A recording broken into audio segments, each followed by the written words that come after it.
Hello, and welcome back to the Kimberly Lovey podcast. I am your host, Kimberly Lovey. I'm joined today by one of my best friends, Hilary Thornton. Hilary and I met at USC while earning our MBAs, our Master's in Business Administration, for those of you who don't know. Hilary and I wanted to discuss what it means to transition away from our corporate jobs in order to lean into our home life and family deeper. We discuss pros and cons of becoming stay-at-home moms. We study how the fabric of our families impacted where we are today. One of us with 2 working parents, and Hilary with a stay-at-home mom that did it all. Hilary also shares how her father focused on teaching her how to protect her time while still producing a steady income, both skills she lives by today. We touch on how conversations may be different now that we're stay-at-home moms and how our egos are impacted along the way. I also wanted to share that Hilary is actually writing a book on home organization, and I'm so proud of her. I cannot wait to have her back to hear all about it. With that, enjoy the episode and let's dive in. Today, I am here with one of my all-time most favorite people, Hilary Thornton. Okay, so the main point of why I wanted you here, Hill, is because I really wanted to talk about the fact that we came from a place of probably being corporate executives, dare I say one day? Yeah, executive track. I'm comfortable with that. Yes, executive track. I love that. Beautifully said.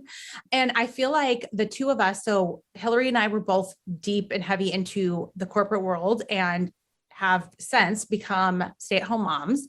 And I think that it's a really interesting, meaty, juicy conversation to address what that looks like for smart women and women that maybe had invested a lot in our careers and all this kind of stuff. And I just feel like so many of my friends have this topic on the top of their mind. And I just was like, Hilary has to come on. So anyway, with that, welcome, Hilary. Thank you so much for having me. I'm so excited to talk about this. There's not enough of an opportunity for this subject. I completely agree. So I'll just say the way that we met was we became really, really great friends in business school. And I had a note here for Hilary, and she said something that really I was like, oh. So what was your perception of me in business school, Hilary? So I don't remember the exact event or class or thing that we met at, but I remember being so intimidated by you because you had so much style and you had so much charm and character to you. And business school is sort of this place where everyone comes scripted in this black suit with a white shirt and all buttoned up, and you were very authentic and stylish and cool. And I was doing the scripted business suit thing. Oh my God. Okay, wait. I'm literally dying because first of all, let's be clear. I went to San Diego State undergrad. Okay. So the fact that I was there with all these Harvard types was ridiculous. It was Elle Woods goes to business school at USC, right? Straight up. So it's just so hilarious to hear that, because when I think about you in business school, and I'm not just saying this, I remember being super taken with you, almost mesmerized by you, and I continue to feel this way seriously because, okay, now I'm going to almost cry. Because Hilary is tall and blonde and gorgeous. And people actually used to think we were sisters, remember? And then, yes. But when you speak, Hilary, you are so articulate. You say things, when you hear someone speak and they just say it perfectly and you're just going, yes, that's exactly it. It doesn't matter how technical it was or how confusing it was. You are just there is a real skill with you have the strongest verbal skills I think I've ever seen. So anyway, that is so thoughtful of you to say. That means so much coming from you. And I think what you're talking about is that I'm very much an introvert. And so I live inside my head. So I tend to think things, maybe even overthink them before they come out. But I really appreciate you saying that. It means a lot.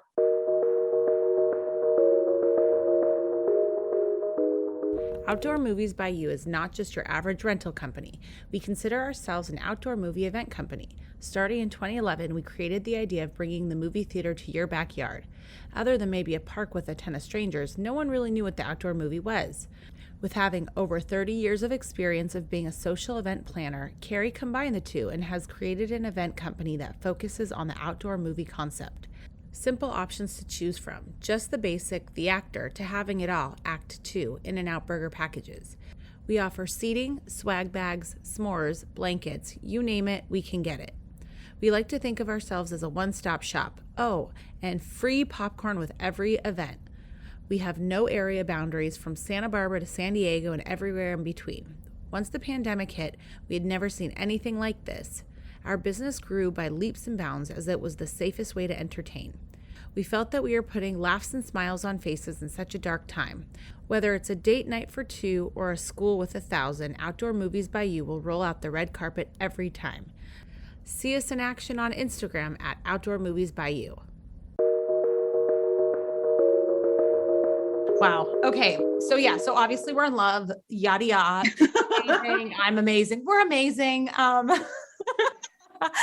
But like, I want to be honest, the whole thing with stay-at-home moms, it's been a really hard transition. So Hilary and I, both of us were on our respective paths in our own right. And I want to hear about more of your background and your story, but it's been a really tough adjustment for me, like on my mental health, and not what I was expecting for myself. And to find you kind of by my side in this journey is just so special and powerful and interesting, because you and I both feel like we just came from this, world of we're killing it with men and being so successful and, making a ton of money and all that great stuff, to like, our day consists of being spit up on, wiping butts, and like society's just not giving us the high fives that like we're used to. So I think there's no office with a view for the stay-at-home mom. No, there ain't no office with no Bay Bridge view here.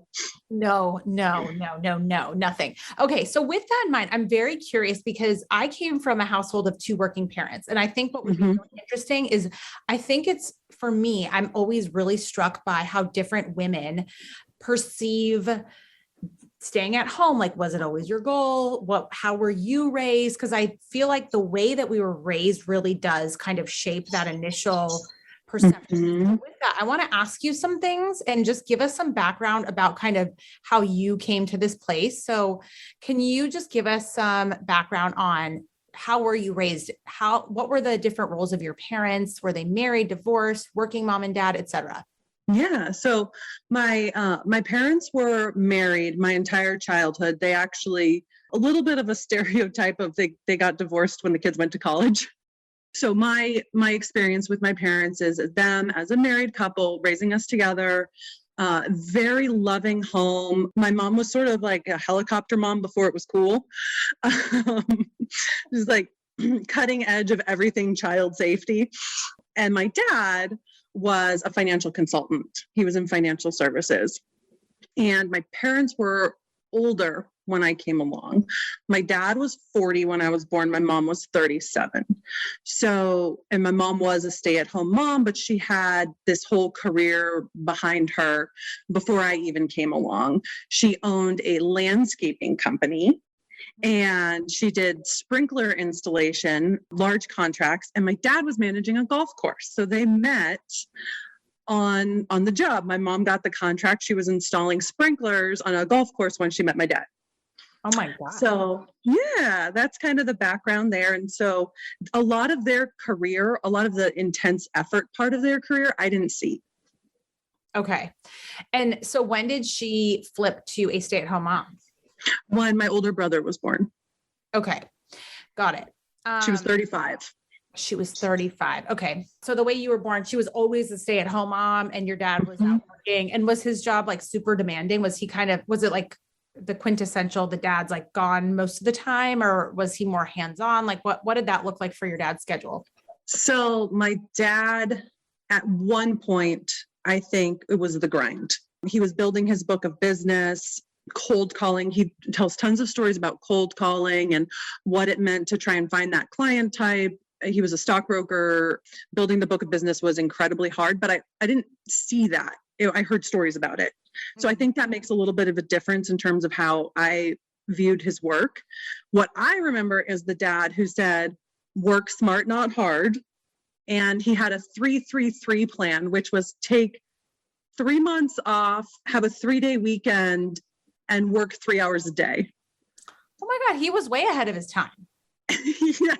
So, if you, yeah, right. If you think about how you perceive your parents and their career, when you're a little kid, you're like the center of your world, right? You don't even know that your parents work. It's not until you're like a teenager that you start to ask your parents questions about he was 55 years old already. That makes sense. But I do love that model. I feel like is it trademark or patent? I don't know, whatever the legal is, he cornered that. That was right. Crazy. Okay. So then this kind of begs the question, how were they raising you? And was there a difference between you and your brother, the way they were talking to you guys about your future careers and education and family life? So I was a little bit type A. They raised my brother and I very differently. So I was more inclined to like beat up on myself if I didn't get a good grade. And my brother was more the adventure seeking type, that he wanted to go out and have experiences that were unique that other people weren't. So like my parents were worried my brother was gonna, hurt himself rock climbing, and they were worried that I was gonna have too much stress. So very different parents in that way. And then most of what they taught us about work was how to make your money work for you and how to save and be frugal so that you had more options. I think what's really popular nowadays is teaching your kids about effort and grit. I don't remember that being there. I remember learning how to study being something I did in undergrad and then also grad school, kind of figuring it out on my own, that if you don't show up kind of naturally good at something, how do you actually put in the effort to get better at it? That's something I learned the hard way as an adult. Wait, I thought the young kids were learning how to get rich on TikTok. Are you saying that we're supposed to be effort and grit? Because I was just going to start my social media investment in my kids. Is that the wrong approach? I think both of those messages are definitely out there. I've seen both. Oh, okay. I wasn't aware of the former, but okay. I'll trust you. If you see us on TikTok, dancing around, sadly, that's, yeah, you know which one I picked. That's so great. I love it. So then what was your perception of your mom, being a stay-at-home mom? How did you perceive that? I knew she worked really, really hard around the clock. And I think back then I had a little bit of an understanding that she was underappreciated. Maybe not by my dad. I think my dad had a ton of appreciation for her, but just by community in general. I remember it wasn't uncommon for my mom to be shuttling around me and all my friends after school. She'd drop me off at jazz class and then take my friend to soccer. And I just thought that was normal. And she was PTA president, and she was just always doing all this stuff. And my parents had this dream to build this house. And by the time they were done designing it and building it, it was larger than what they needed. And I just remember my mom always trying to keep that house clean. And then there was expectations that they would host events there. So there was always people from church at our house and people from Boy Scouts and foreign exchange students. And just this idea that what she was doing was just a stay-at-home mom. I was like, are you kidding? She's running a hotel. So much work. Yeah, this is all sounding real familiar, girlfriend. So right? Oh my God, that is so interesting. Because on this point, I have to say, this is where you and I are very different. And yeah. This is why I think it's so cool this is why I'm so fascinated hearing these stories from other, particularly women, because my mom was not a stay-at-home mom. She was a working mom. And now I'm doing this. I'm like, this is a lot of work. This is not work for one person. This is I do all these ops exercises on my house. That's a total, I could literally do a whole course on that, but wow. So that's really fascinating. Okay. So then it sounds like you're already very type A and very just hard charging, driven. So in your mind, are you thinking, okay, I want to go get my education and double down on that and eventually stay home? Or how did business school fold into your overall plan?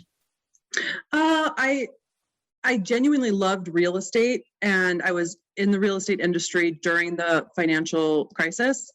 And so business school was kind of how do you almost the insurance policy on your career. And I saw real estate as something that I could do while being a stay-at-home mom. I thought maybe this is the type of career path where I don't have to choose, or where I can come out of it and then go back into it. Got it. Okay. And so as you're applying, what was happening with you personally? So I applied to business school for all the wrong reasons. I don't regret the experience. I came out of it with, wonderful friends, wonderful experiences, great career, but I applied right after my dad passed away. So I was very much trying to, he passed away 15 years ago and I still get weird talking about it. Oh, I'm already crying, just to be totally transparent. I'm already crying. So I had these ideas of what I would learn from my dad. And I always thought there'd be kind of like another day to learn those things. When you're 20, 21, 22 years old, you picture your parents there for that early part of your career, and not having his guidance anymore. I was like, what am I going to do? I'm going to go to business school, because then I'll, maybe that'll be the way that I learn these things that I thought would just kind of come with being close to my father. Wait, I did not know that. No one did. I didn't talk about it at all then. Wait, hold on. So just said differently, just so we're clear, you applied kind of to like fill the gap, fill the void. Yeah. Supplement the deficiencies you were missing. Yeah. Oh my God. I never knew that. But that does, I hate to say it, but that makes like a lot of sense. But that's like crazy. I didn't know that. Wow. I don't know how you could like focus and like be so clear-headed to like go through that process while like, wow. Okay. So anyway, that's insane. To me, that's crazy, but that makes a lot of sense. Yeah. And I didn't share that with anyone at business school. Emotionally, I wasn't even remotely ready. Right. But then also getting into business school is like, what's your canned speech, elevator pitch reason for being here? And I think I even told that to friends that I was close to that I could have trusted with the more personal reasons. I just wasn't mature enough to trust people in that way or share that. Right. Plus, like, obviously it takes quite a bit of time to like process that kind of trauma and all that stuff. So, okay. So that is insane. That is really makes a lot of sense. So then after you graduated, tell us what happened. What did you end up doing? So I went to school to further my real estate career. And I realized like a year and a half into a 2-year experience that I didn't want to do that anymore. And my roommate at the time, Liz Yates, and I don't even keep in touch with her anymore. And I don't think she even would realize that I consider her one of those like pivotal inspirational people in my life, that like kind of like a course changer. She wouldn't have any way of knowing that. Well, we're going to send her the link to the podcast, and then she's going to hear this and you're going to blow her mind. And let's say hi to Liz. Okay. Right. About her. What'd she do for you? So we were roommates. I remember sitting on our couch one day and I was talking about the offers that I had at different real estate companies, different roles, and I didn't want them. And I was super stressed out about it because I thought I had to like just suck it up and take one of them. And she was like, no, it's not too late. There are still career fairs. We're going to sign you up for one. She literally opened the laptop, like logged me in and signed me up for a career fair and like signed me up for meetings with people. And I was like, I don't know what I'm going to say to these people. I don't have a story for these people. I don't know what this role is or what this company is. And she was like, just show up and be yourself. And I got a job at that career fair and I moved to New York and I worked at New York Life. Holy shit. That is, yeah, she has no idea. Liz, you like literally are a star. You're one of the stars in Hilary's life. This is crazy. She is. That really is. It's like, wow, what a great. That feeling you get when someone takes the time to do something just completely selfless and make an effort to do something important for you, that feeling you get of just like relief. That's what I had that day that she was just like, we're going to do this. I don't know if it's the postpartum hormones, but I'm like crying because that's such a, like, seriously, what an amazing person to do that. Like, that's really love. And for her to like care for you that way is incredible. Okay. So she took you away from the West Coast. You were at New York Life. And then what happened? It was a rotational program. So the whole concept of the program was like finding the people who are the right fit with the company, but you don't need to know what you want to do yet, which was perfect for that point in my life. Mm-hmm. And then one of my rotations was on the strategy team. That's when I learned you could do in-house strategy. You didn't have to travel around to be a consultant. You could just sit in one place and do it, which blew my mind. They didn't tell us that in business school. Um, and so I was on their strategy team. And then I moved back to the West Coast working for Charles Schwab, also on their strategy team. Okay. So you were over there like crushing it. You were on the East Coast, you were on the West Coast. Was it predominantly males in your workspace? Absolutely. There were definitely times where I was the only woman on the team, which was very similar to the real estate industry. So I was used to it. But my manager at New York Life, Dawn Behrens, a woman who came from the consulting background, she was the one who took me under her wing and really taught me the nuts and bolts of what it meant to have the consulting mindset and the strategic mindset. And so, yes, my universe was mostly men, but definitely had like that strong female role model who helped shape the trajectory. Wow. You're lucky, because I feel like the mentorship is really lacking with the females in particular. Yeah. And I think that had I had a strong mentor, male or female at my firm, that really was like really taking me under their wing, I think things would have been even better for me. Mm-hmm. Great, thankfully. But I think that mentorship is like a serious game changer. And I think that women don't tend to do it very well. So yeah, super amazing that you got that. Okay. So you're crushing it at work. And then where does your marriage come into Yogesh? How do you meet him? What happens? Because next thing I know, you're married. And I'm like, I'm sorry, what? What just happened? I'm so confused. What happened? How did you meet him? How'd it go down? So you were like excellent at dating. You had like a game plan. You knew what you were looking for. You did not suffer fools. You were like, this is what we're doing.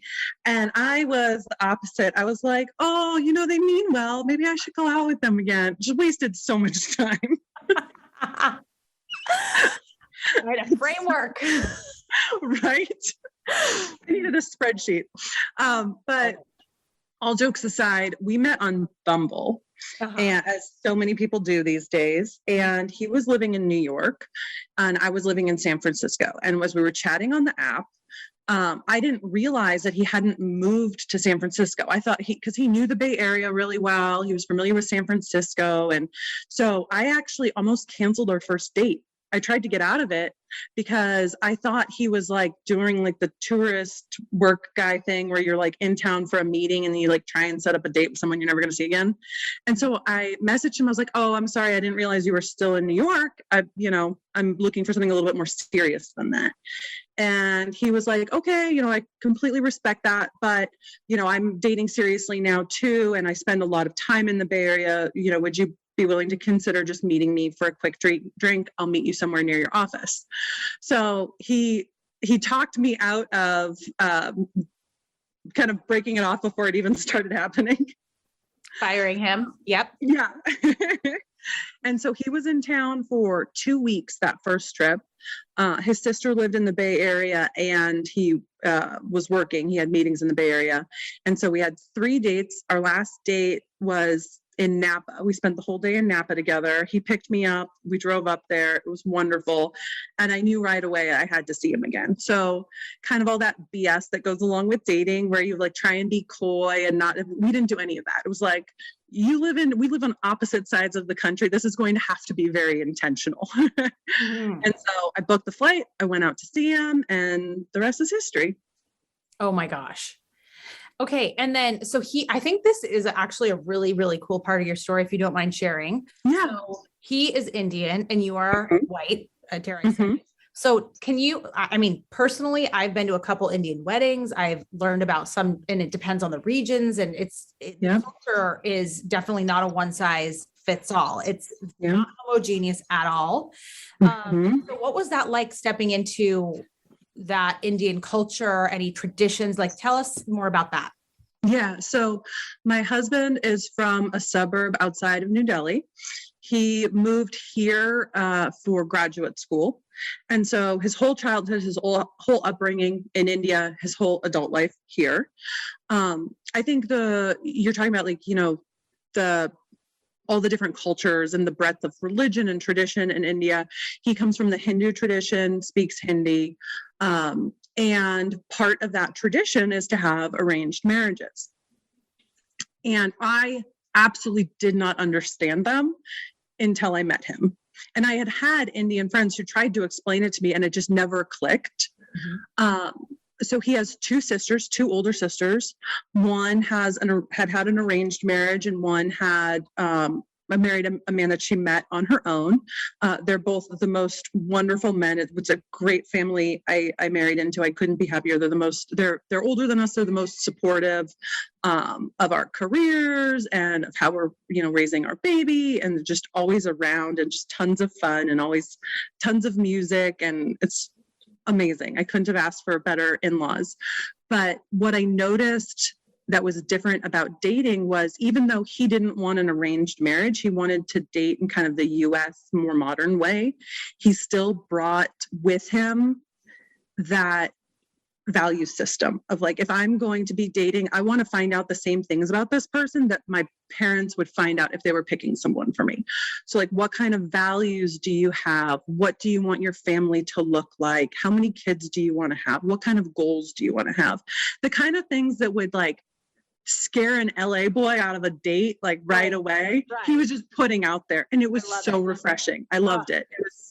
It was, there's no better way to put it than no BS. I love it. It's like he's working backwards, and I just freaking love that. Yeah. Yeah. There's no point in waiting until you've been dating someone for 3 months to find out that you want to have, 3 kids and they want none. So like the first date he was asking you? Probably like the second or third, but yeah. Yeah. That sounds like exactly like my screening process. Yeah. When I was dating, that's exactly what I was doing. I was like, do you do drugs? Yes, no. Like I had a whole checklist. Yeah. And it's like, but it was like all the deal breakers of like, what's your relationship with your mom? All that stuff with Brian. And it's weird because he wasn't scared, whereas every other, dare I say. Right. I love that though, that he did that. Okay. So it was refreshing. Yeah. Cool. Yes. I love that. So pros and cons of working or not, like I really need to get into this with you. So like for me, like, so in your mind, were you thinking I'm going to be a stay-at-home mom one day? Cause you mentioned that real estate, you thought you could kind of do both, but like, can you talk a little bit about how you came to give up your career, lean into the stay-at-home mom, and tell us more about that journey? So it was a bit of a plan. In that I saw how I was raised and how involved my mom was, and I didn't know how I could possibly do that in the same style that I saw and do my job the way that I was doing it. That did not compute. That was not an option. And so the pros and cons of it, I guess, like I do feel like I'm missing something. Like I'm missing out on the adult conversation. I'm missing out on solving big problems. I'm missing out on that intellectual stimulation. And then I think the part that we don't talk about as much is the ego part.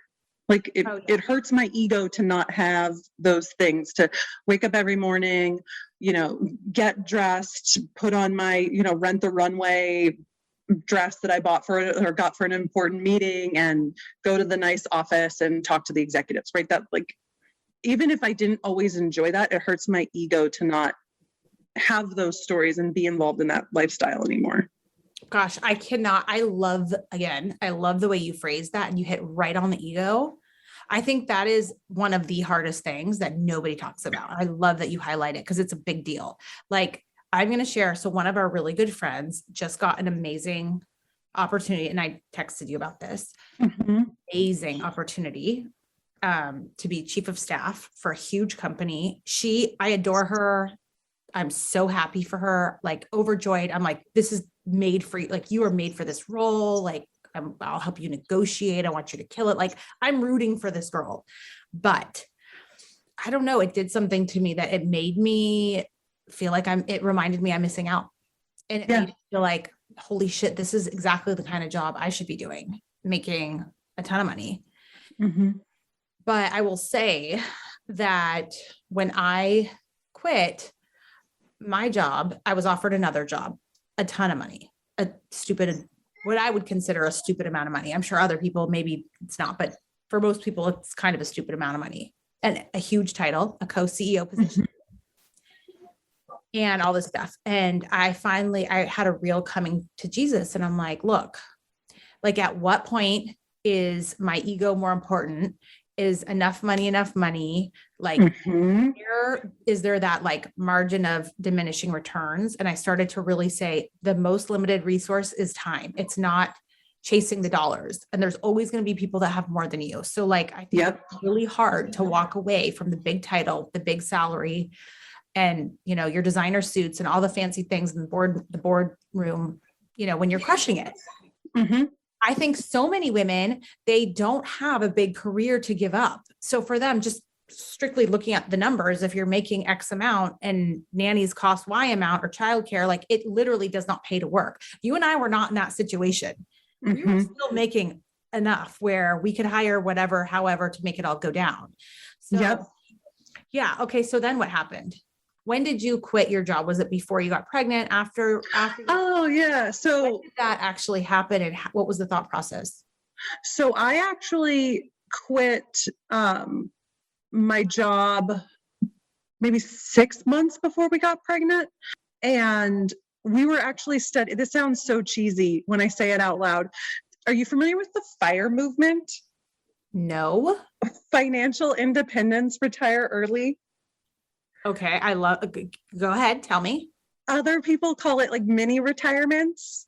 So it's all about being ultra frugal so that you can retire early. And so it's ultra frugal, passive income streams, like gig economy. Basically, how much money do you have to save to maintain your lifestyle without having to have that like corporate lifeline? And so I was trying to figure out how to do that before I even, like, I was very into that before I met Yogesh. So it just sort of, that path that I was on, learning how to do that with passive income streams, sort of fell in line with when I met him and when we decided to have Ashutosh. And so by the time I was a stay-at-home mom, I had already left the corporate world.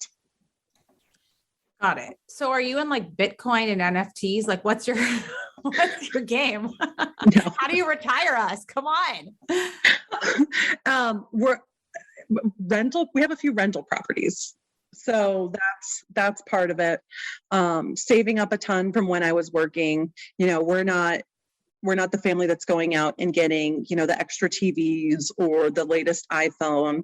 We didn't buy all the baby gear. We didn't, you know, go out with a realtor and, you know, our pre-approved mortgage to buy the biggest house we could. You know, we're what's the minimum that we can get by on so that we're not tied to our jobs is the mindset. I love that. And so is he still in his normal job, or did he quit also?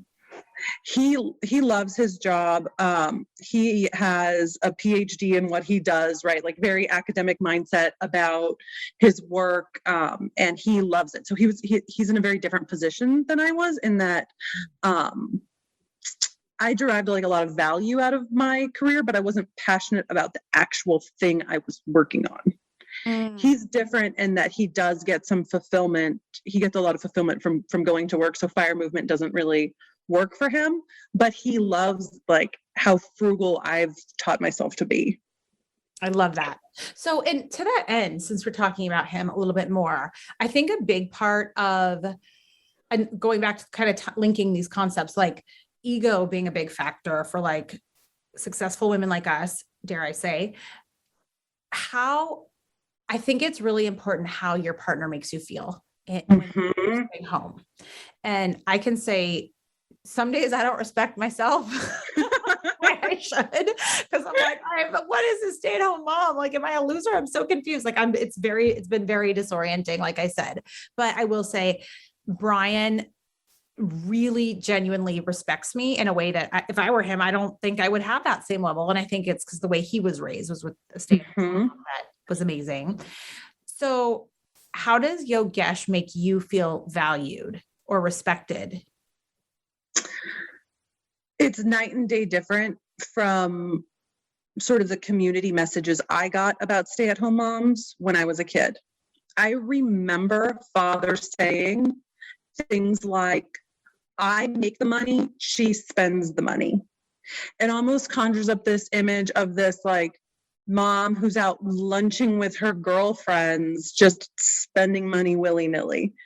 And I think because Yogesh and I have a shared business background, he understands that like being a stay-at-home mom isn't childcare and housework. It is childcare and housework, which are very important to him. He really values, how I teach our son to do things and how I care for him and our parenting style and philosophy. Super important. But then on the other end of it, on the business side of it, he also understands that running the household is the ops side of the business. And it's not as glamorous as the revenue generating side of the business. But how you budget, your passive income, all of that is so important. And not everyone can be on the revenue generating side of the business. Someone has to run ops. You are literally the only other person that has brought ops into the equation when in the context of stay-at-home mom. The only other person. Yeah. Because I was just saying to one of my friends that's a working mom, consultant, whatever, about from an operational perspective, having one person at home is like the work. It doesn't make sense operationally. Like one person, the mom, is doing the work of like 6 people at any given time. And it doesn't matter if you have 1 child or 6 kids, because there's different stations happening at all times. And that's the way that I realized like, oh my God, this is not a joke. Like I need help. Like there's the cooking and the cleaning, there's the childcare portion. There's all these different stations happening when you're, a stay-at-home mom. Totally. Yep. And I remember hearing all these more experienced moms or moms with kids who are in their teens or college saying, I did it all on my own. And that was this phrase that I always remembered hearing. They did it all on their own as stay-at-home moms. And then I'd hear other people say like, oh, well, the grandparents were helping, or they did have a housekeeper, or they did have a nanny. And so I started wondering, why are all these women describing it as this lonely experience where they did it all on their own? And it's because they managed it all on their own. And the more it's exactly like a corporate job. The more resources you have, the goalpost moves, right? And I think of my parents, when they built that dream house of like, the goalpost moved significantly for my mom. It wasn't just about raising kids and doing housework anymore. It was, you're expected to be involved in the community in a very significant way, that you're making your home available for fundraisers on a regular basis. You're making your home available to, foreign exchange students. And if my brother and I were on a sports team and there was like travel soccer or whatever it was, they stayed at our house. And it's like, the more resources you have, the goalpost moves. And that's why I hear all these moms saying, I did it on my own. It's sort of a reflection of how lonely of an experience it is and how much they're managing. I agree. And it is a management experience. And sometimes you're managing it completely on your own. And sometimes you can bring in help. Thankfully, I have help. Do you have anybody helping you? And if so, like, what has been your experience, tips, like anything? How's that been going for you? So we just moved. We moved from Phoenix to Charlotte. And I think not having a network here, I've gotten more of the stay-at-home mom experience of doing it on my own. When you don't have a network of, your friends saying, hey, we have this woman who works in our home and she's cleaned our home for a decade and we love her and we think you'd be a good fit with her too. And can we hire this person, right? We don't really have that here yet. And so it is a little bit more of I'm not managing and kind of hiring like a house manager or this, that, or the other. Important fun announcement. We are getting an au pair and she arrives tomorrow and she's from, super excited. So she's from Argentina. And I'm so excited to have another language in the house. We're going to have 3 languages spoken under one roof. We're super excited about it. And it'll give, Ashutosh is at that age where he needs a lot of play and a lot of activities. And I think that'll be a much better experience for him rather than me just trying to keep up with him all day. Yeah. How old is he? Like 1.5 years? Yeah. Yeah. Oh, that's the hardest age. Yeah. And we also, we have an intergenerational household. My in-laws live with us. Oh, I didn't know that. Yeah. Yeah. I beg my mother-in-law to move in with us every single day. How is that? It's amazing. There's like in-law jokes and I can't relate to them. So Oh I'm my God. fortunate in that way. Same. You know what's funny about that? So my mother-in-law and we will actually go on Facebook sometimes and I'll start reading her the nightmare stories that you hear of the in-laws. And then she'll separately tell me like the stories she's hearing from like her friends about the daughter-in-laws. Cause it goes both ways. Yes. It Yes. does. And there's often a lot of tension. And it's like, we always joke, we're like, we have no drama. Like we can't relate. Like, we're like this. And it's very rare that you have that. So I'm so happy that you have that too. I mean, it's a game changer. Yeah, they're wonderful. And I think for me, it's part of like the goalpost moving with the resources, having them here. Yeah, I'm so grateful that, they're teaching him Hindi and they go on these beautiful walks and, learn about the birds and name different stuff that's going by, that really like toddler experience of just being out exploring and having more people to explore with. So that's great. I think the idea that like grandparents are raising the kids, that it somehow lets the mom off the hook is totally false. The mom work doesn't go away. It's an enrichment to the experience. It's not like a net deduction in effort in any way. I love it. Completely agree with that. I completely agree with it. Okay, so here's something that you and I talk about a lot privately. So going again back to the ego thing, and for me, like digesting this role and leaning into it as like, instead of feeling ashamed, I'll be real blunt. Like I'm going to my 20-year high school reunion and I'm like, what am I going to say? I stay home. This is ridiculous. Like, and also our business school reunion, by the way. Yeah. These people are going to show up as CEOs making all kinds of fabulous, moves and money and titles. And we're gonna be like, yeah, we stay home. Like it kind of is a punch in the gut. So like, what do you say to that? What do you say to this societal perception and the way that we're told that role, the value and importance or lack thereof on the role? Like how do you respond to it? What's your thought on it? I haven't really sorted that out for myself. I do recognize that I used to be one of those types of people that was like, I don't care what other people think about me. But in this situation, that's just not true, because how other people think about you shapes your experience. It shapes your conversations. A perfect example would be Yogesh and I have a friend, a married couple friends, who the mom stays at home and the husband works, and he's in finance, and he was raising capital for something. And he asked to have a meeting with Yogesh. And I was like, what is it about our dynamic that would make him think that he's the right person to go to for that meeting? Versus you? Yeah.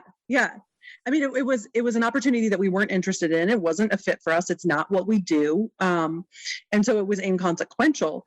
And so it's those types of things that it's like, when you're a stay-at-home mom, certain conversations aren't brought to you anymore.